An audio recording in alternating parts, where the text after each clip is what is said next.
Bien, gracias por atendernos, ¿eh? A ustedes, a ustedes. A ver, Noelia, reforma, primero lo que te voy a preguntar, si se puede reformar la ley de inteligencia por un decreto.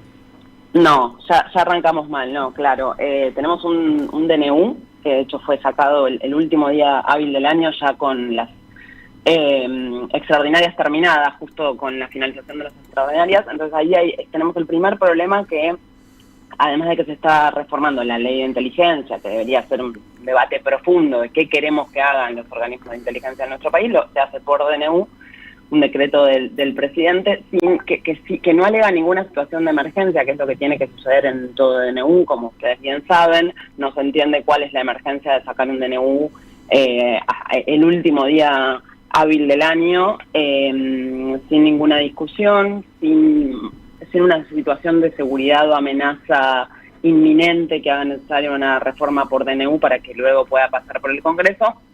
Así que ya ese es el primer problema, además de que incluye algunas cuestiones penales, que son una de las 4 prohibiciones que tienen los DNU en nuestra propia Constitución. No se pueden dictar DNU en materia penal, y este decreto que modifica la ley de inteligencia, al permitir, por ejemplo, la actividad, digamos, la persecución de actividades criminales a través de, por ejemplo, detenciones, habilita las detenciones a funcionarios de inteligencia. Es materia penal, tampoco podría ser materia de un DNU. Así que lo primero es, exigimos, digamos, de la sociedad civil que el Congreso actúe y rechace este DNU, y en todo caso, si es necesaria una reforma de la ley de inteligencia, se dé con un debate profundo en el marco de la actividad del Congreso Nacional, y no a través de un DNU. Así que sí, ese es el primer problema. A ver, la forma. Evidentemente tiene una gravedad institucional que han reconocido un montón de organizaciones, ¿no? Porque este trabajo conjunto entre tantos organismos vinculados a la defensa de los derechos humanos, pero también obviamente de la legalidad democrática, no es habitual, quiero decir, no es cosa de todos los días. Evidentemente ha tocado un punto sensible, y en este caso la pregunta es si esto es reversible, porque el trabajo parlamentario en este momento, como bien vos decías, está paralizado, y entiendo que la comisión tampoco se ha conformado, con lo cual, ¿cuáles serían los pasos? Si hay pasos legales, judiciales, o esto queda en manos de la resolución política. Mira, Roberto, 2 cosas. Primero, esto que mencionás sobre lo sensible del tema. Siempre que haya una reforma de la ley de inteligencia, toda reforma de seguridad, pero la ley de inteligencia en particular, que incluye actividades encubiertas, siempre va a ser sensible. En este caso, genera mayor preocupación. Prende las alarmas porque venimos de una serie, ¿no?, de reformas, en la CIDE particularmente. Que el año pasado tuvimos la discusión sobre los fondos reservados a la CIDE, sin entender para qué se necesitaban más fondos para la CIDE en un proceso de ajuste a todo el presupuesto nacional. Se le asignaron mayores fondos reservados a la CIDE, y esto se suma a ello y tiene cuestiones muy problemáticas, como por ejemplo, que es importante que la ciudadanía lo sepa.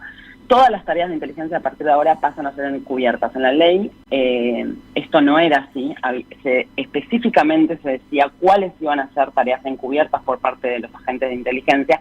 Ahora toda actividad de inteligencia se presume encubierta, por ende secreta. Todo lo que hace la CIDE a partir de este decreto porque ya está vigente, es secreto. Otras cuestiones preocupantes: detenciones. Las detenciones no estaban habilitadas para las personas de inteligencia. Puede detener personas en el marco de sus actividades sin intervención judicial. Recolecta datos, se genera como una comunidad informativa nacional que se llama en el decreto, con la participación de más de 15 agencias estatales, y pueden sumarse más, y que se comparten datos personales, digamos, violando nuestra privacidad totalmente, sin intervención judicial tampoco. Bajo el paraguas de actividades de contrainteligencia. La ley de inteligencia pasa su centralidad a las actividades de contrainteligencia, se centra todo en la contrainteligencia, esto es, a repeler amenazas de inteligencia ajenas a la agencia de inteligencia.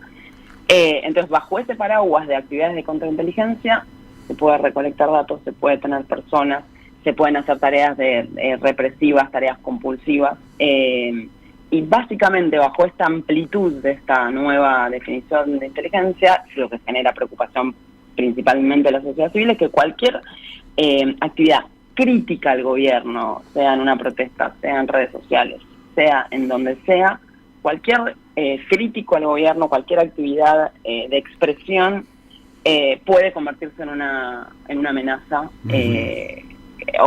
sujeto de actividades de inteligencia. Entonces esto es preocupante, digamos, claro. para un Estado democrático nos preocupa y por eso accionamos con el resto de la sociedad civil. Y lo segundo que me preguntaba sobre los pasos, en primer lugar estamos, digamos, no es en primer lugar temporal, pero sí el Congreso debería actuar rápidamente una vez vuelta a su actividad para rechazar este decreto, que es el proceso constitucional, digamos, que tenemos, pero a su vez, y eso lo estamos pidiendo, ¿no?, que el Congreso lo haga, tome riendas en el asunto, pero a su vez ya hay al menos cinco, acciones judiciales presentadas, que incluye medida cautelar para que se suspenda su efecto. ¿Por qué? Porque es sumamente preocupante que este decreto esté vigente y pueda empezar a surtir efectos, porque una vez que surte efectos hay cosas que ya son irreversibles. Se empiezan a recolectar datos de las personas, se empiezan a compartir datos las agencias. A la CIDE sonamos, ya está, no podemos revertir los datos que ya la agencia tiene a disposición nuestros, datos personales, privados, de las personas que tienen distintas agencias, que las usan específicamente con los usos de cada agencia, pero que la CIDE podría centralizar y utilizar a los fines que considere. Noelia, una vez que sucede... Sí, perdón. No, te iba a preguntar, porque uno lo ve con la gravedad que vos le estás destinando al tema, y es muy alarmante, obviamente. Te quería preguntar si en estos 40 años de democracia ha habido alguna vez un intento tan general de avanzar sobre estas libertades individuales. Mira, como decía al principio, la inteligencia es siempre sensible, fuimos y vinimos con las reformas. Digamos, no me quiero poner a comparar más menos. Esta es una reforma muy integral.